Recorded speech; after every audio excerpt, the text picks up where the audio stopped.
અમદાવાદના ખોખરા વિસ્તારમાં આવેલી સેવન્થ ડે હાઈસ્કૂલમાં ધોરણ 10ના વિદ્યાર્થીની હત્યાની ઘટનાએ આખા શહેરમાં ચકચાર જગાવી છે. આ ઘટનાની ગંભીરતાને ધ્યાને લઈને અમદાવાદ ક્રાઇમ બ્રાન્ચે તપાસનો ધમધમાટ શરૂ કરી દીધો છે.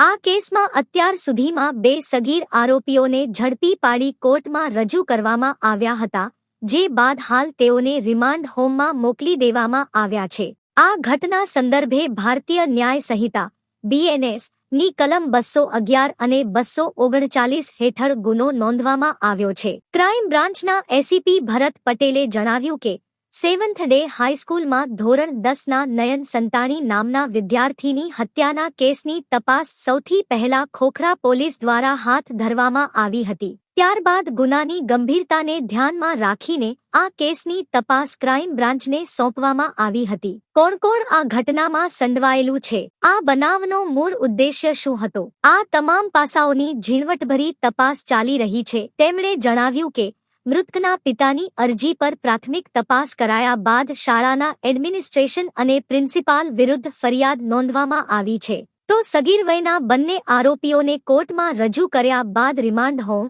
બાળ સુધારણા ગૃહમાં મોકલી દેવામાં આવ્યા છે. તેમણે જણાવ્યું કે હાલ તો શાળાના જવાબદાર વ્યક્તિ તરીકે શાળાના પ્રિન્સિપાલ વિરુદ્ધ ગુનો નોંધવામાં આવ્યો છે. તપાસ દરમિયાન જે બીજી વિગતો બહાર આવશે તે મુજબ જે તે જવાબદાર વ્યક્તિ વિરુદ્ધ કાયદેસરની કાર્યવાહી કરવામાં આવશે.